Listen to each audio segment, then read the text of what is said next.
And I think we shouldn't kid ourselves about what this debate is about. It is seriously about the future of the culture of what the United States is and is to be. Marriage is being minimalized, and when you minimize marriage, you minimize its significance to society, and as a result of that, our children will suffer.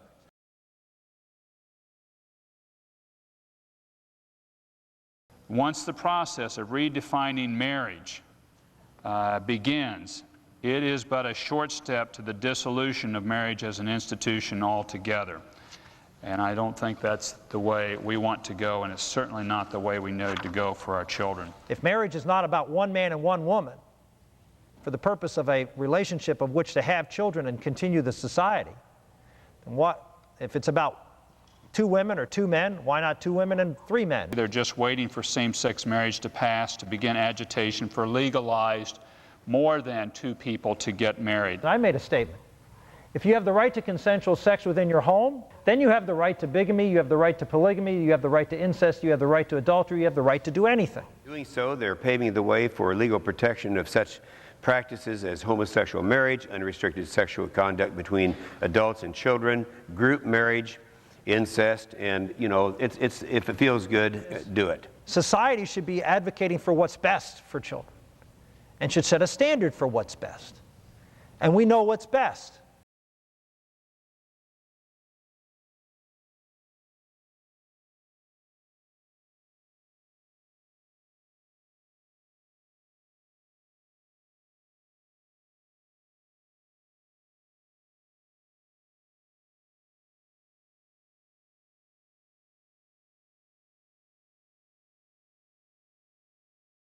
Hi, my name is April Payne. I'm 20 years old. I'm from Montgomery County, Maryland, and I'm a lesbian. My name is Corey. I'm 20 years old, gay male. I'm from Richmond, Virginia. I'm Christine. I'm 19 years old. I ended up at Sylvia's place, ironically, because I had problems with my mom. We were in a family shelter together, and she kicked me out. I got a 30-day notice, and I left, and I've just been going ever since. A 30-day notice from your? From my mom's house. She told me I had 30 days, and I said I'll just leave by myself. Me and my mom, we never had a strong relationship because of my sexuality, so I came to New York originally to start fresh. Parents being able to kick out their children because they're gay. I don't understand how someone can kick out a 13-year-old to 18-year-old because they're gay, lesbian, or transgender. That's an issue. People are killing themselves because they're gay, lesbian, transgender, and their own family doesn't accept them. So if their own family, mother, father, grandparent, whoever raises them, doesn't accept them, why should they feel comfortable living in they won't feel comfortable living in the world if their own person that they love their whole life doesn't accept them? Because I was already going through, I was going through at school and with, you know what I'm saying, the general population, then to have that from my family was just pretty much like hard. Once I was actually out and about, that's when I got really scared after leaving my mom, because this one man had tried to rape me because I told him that I was not interested in men, and his exact words were, I need to use what I have to get what I want, regardless of what I'm comfortable with. That still bothers me. How old were you when that happened? I had just turned 18, because that was the same day my mom kicked me out. Everybody would have family come and see their work, and they'll have family sessions and stuff like that, and never really have anybody. No one came to see how I was doing. It's kind of hard living in a shelter and not having that support from a family member or whatever. Over the course of that day, I sat down and talked with 11 different kids at Sylvia's place, all under the age of 24. As I listened to their stories, I couldn't help but wonder their reaction to the debate going on in Washington, D.C. I read them transcripts of senators declaring that gay marriage is harmful to children, and I asked them for their thoughts. Before making my formal comments and go any further, I'd like to express my sincere gratitude to my colleagues who have co-sponsored this amendment. It has taken countless hours of study and discussion to to get to this point, and each of our 31 co-sponsors has shown courage and commitment to protecting marriage. Senator Auer said that it was courageous to ban gay marriages. I don't think no, I do not think he's courageous, no. If you say, you can get married because you're straight, but you can't because you're gay, you're dividing the people, and when you divide the people, it's no longer United States of America, because everybody is looking down at everybody else, saying, I'm better than you. I can do this and you can't, and it's just not fair. I guess America ain't so free when I have to be condemned for who I love. It's painful. Like it's not right that people can sit there and tell someone they can't love somebody. I'd also like to express my appreciation to the Majority Leader for his commitment and leadership.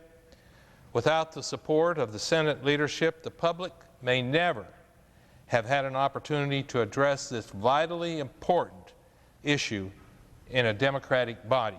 Every day we're already going through, our battles or our struggles or whatever. Like, why can't we just be married to the people that we love and just be happy, Leadership, that's not leadership. I'm really proud to say that in the recorded history of our family, we've never had a divorce or any kind of a homosexual relationship. It is not bigotry to define marriage as a union of a man and a woman. The Senate will be led in prayer by the chaplain of the Senate, Dr. Barry Black.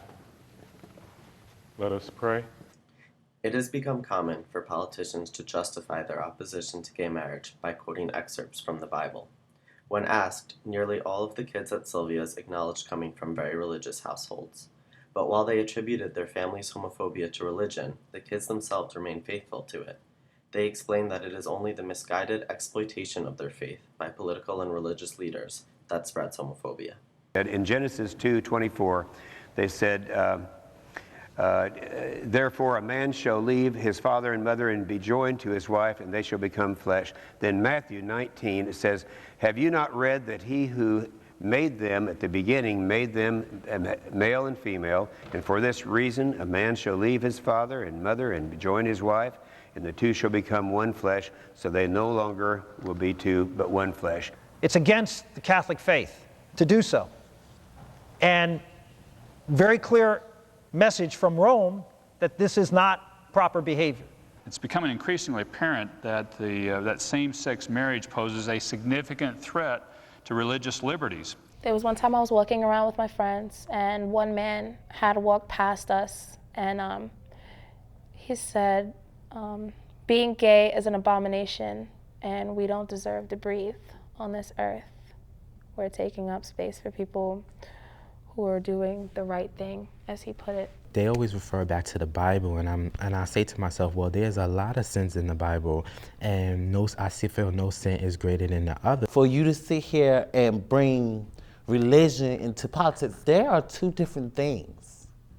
Well, I feel that anyone that uses the Bible or anything that's supposed to spread peace and love as a way to spread hate and discrimination are very hypocritical. It really makes me mad when you have somebody out there just bashing us. We're already getting bashed by people in general, so for a senator or anybody else with a higher power doing that is just like... I definitely feel that what they say can influence how other people feel, because people look at politicians, whether they want to, accept it, deny it, acknowledge it, whatever they feel to do with it. People look to these people for guidance. That's why they have the jobs that they have, because as a community, we feel like we need leaders, somebody to provide organization. Now, if you are appointed this type of responsibility and you were telling people to hate specific people for a specific reason, then I ask these people to look at their background.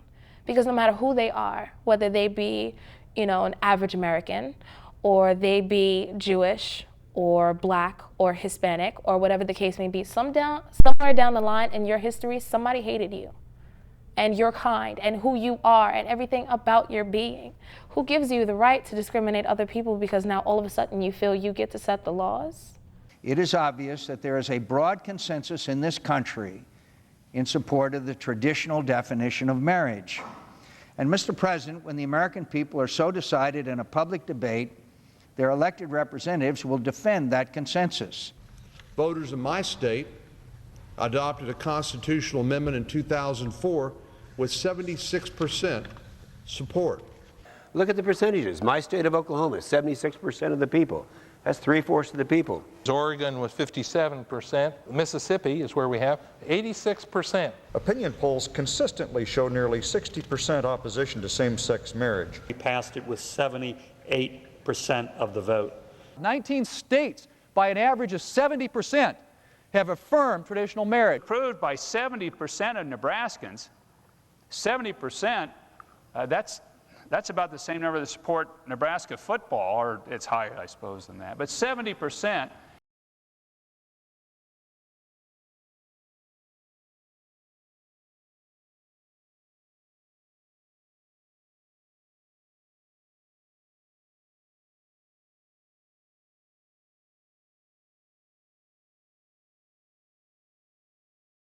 Supporters of the federal marriage amendment claim the need to stop activist judges. Our colleagues should recall the words of another activist judge. The freedom to marry has long been recognized as one of the most vital personal property rights essential to the orderly pursuit of happiness. The activist judges stating this fundamental belief were part of the Supreme Court's 1967 decision in the landmark case of Loving v. Virginia, which held that marriage is a basic civil right and that freedom to marry a person of another race may not be restricted by racial discrimination. There is no love in this constitutional amendment. There's discrimination, and underneath discrimination lies judgment and hatred. Jesus said also to beware of false prophets and charlatans, the fake good doers. And he said the way to tell the difference is that the true believers practice love while the false prophets preach hate. And that's why this amendment is unchristian. The amendment we are all debating will not pass, but it still risks stoking fear and divisiveness at a time when we should be trying to unite Americans.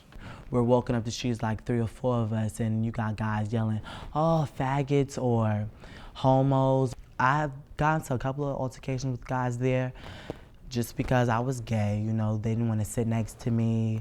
They didn't want to be in the same elevator as me. Let's see, homophobia. Homophobia. I lost a lot of friends for being lesbian. I must add that this debate reminds me somewhat of the old children's fable, where a child noted that the emperor has no clothes when all of the adults around him were reluctant to similarly point out the obvious. Because very frankly, the sanctity of my 37-year marriage is less at risk from gays than from ordinary heterosexuals who are behind high divorce rates, domestic abuse, and irresponsible refusal to provide for child support. Now, on a personal note, let me say that I've been married for 44 years to the same person.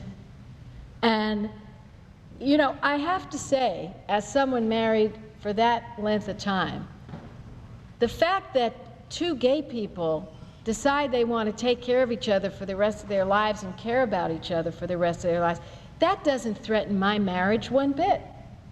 It doesn't threaten me. It doesn't make me worry about my marriage. My marriage is too strong for that.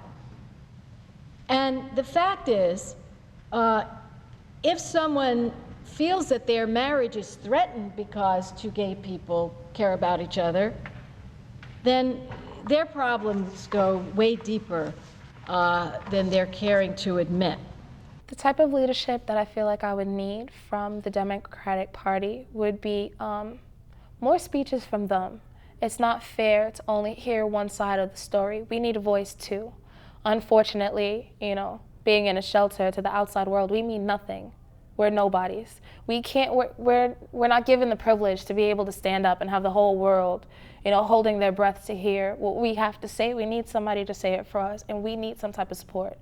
We need some type of protection because, you know, it may seem drastic, but in real life, our life is in danger because we don't have anybody speaking for us, and the only thing that we hear is that we don't deserve to be around.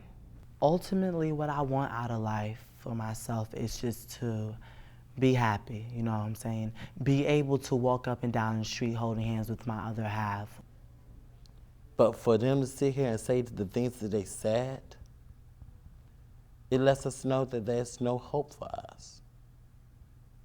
Sometimes now I hate waking up in the morning sometimes. I'm not even gonna lie, I hate waking up in the morning sometimes. Because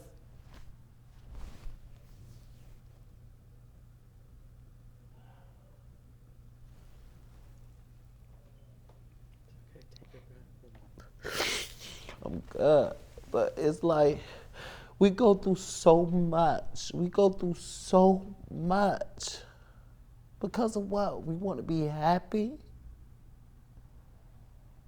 We're not asking for much. We're not.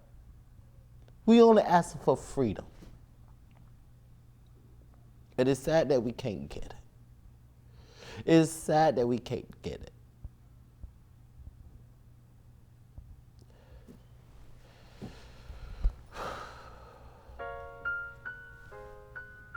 It is not about politics or discrimination.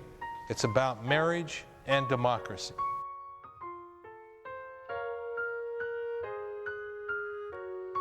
And so first and foremost, this constitutional amendment is about democracy.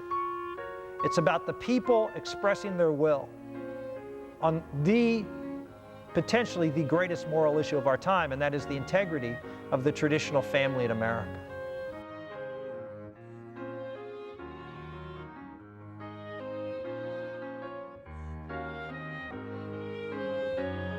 We should always be concerned about centrally how you raise that next generation of Americans. That is at core, that is a principle, that is something you always have to keep your eye on, and that hinges in this debate.